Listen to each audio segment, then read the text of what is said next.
After the Allied landings in northern France on the beaches of Normandy in June of 1944, the largest invasion force the world has ever seen, rumblings of an inevitable defeat were starting to plague the minds of the Germans. From civilians who were questioning the undoubtedly superb but crazed Nazi propaganda to the highest echelon of the regime itself. But how might the so-called thousand-year Reich survive if such a defeat were to become a reality? And so in the late summer 1944, Heinrich Himmler ordered Unternehmen Werewolf, Operation Werewolf, to become a reality. Under the command of SS-Obergruppenführer Hans-Adolf Prützmann, Werewolf got its name from the Greek-derived mythological folklore about a man who would turn into a wolf upon a full moon. Adding to the nocturnal and shadowy nature these chosen few were to adopt. This was not the first time the word had been used by the Germans. A headquarters in Ukraine had been called Werewolf. Another Eastern Front HQ had been dubbed the Wolf's Lair. And Hitler himself had on occasion referred to himself as the Wolf. The idea itself had come about in 1944 and is often mistaken as a purely post-war operation. In fact, it was originally designed to be a more clandestine approach to the relentless assaults Germany was facing. Small teams were to commit sabotage and/or assassinations, usually behind enemy lines. Inspiration was taken from Otto Skorzény's Commandos, a small but highly trained force specialising in behind-the-lines raids. Their most famous being the Gran Sasso raid, which saw the rescue of the deposed Italian dictator Benito Mussolini. Russian partisan actions in Ukraine had not gone unnoticed by Skorzeny when he was stationed there, and these would form the foundation of the commando force he originally created.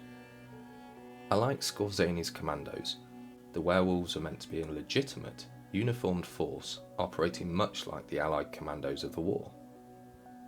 Mostly drawn from SS units or Hitler Youth, they were to be trained at secret locations.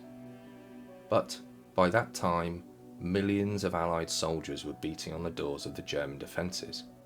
Resources were becoming scarce, and what was available was generally being rushed to the front lines as quickly as it could be recommissioned or manufactured.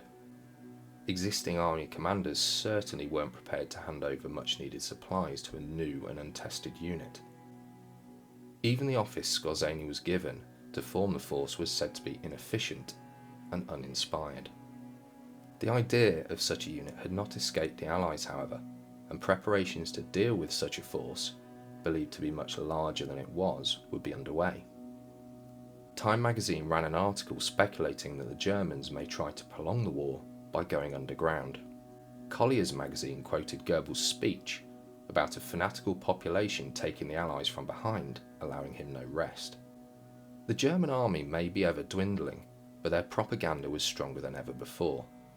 On the 23rd of March 1945, Goebbels gave the Werewolf speech. He urged every German to fight to the death. Alarm spread rapidly, reports circulating of tens of thousands of werewolves in operation all over Germany, and that the situation may even worsen upon occupation.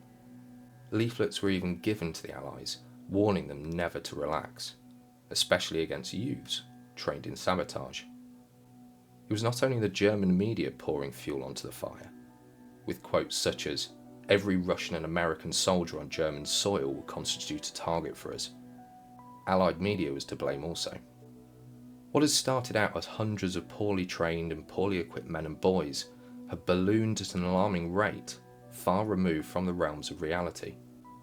Sure, with years of indoctrination and fanaticism, the figures were entirely possible, and at the beginning Werewolf had recruited almost a brigade-sized force.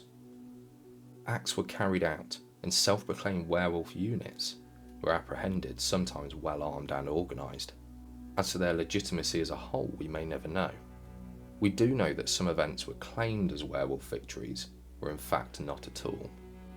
Operation Werewolf was too little too late, and only saw widespread distrust and reprisal against the German population for years to come. Hundreds were shot and thousands would be sent to special camps to stamp out the werewolf.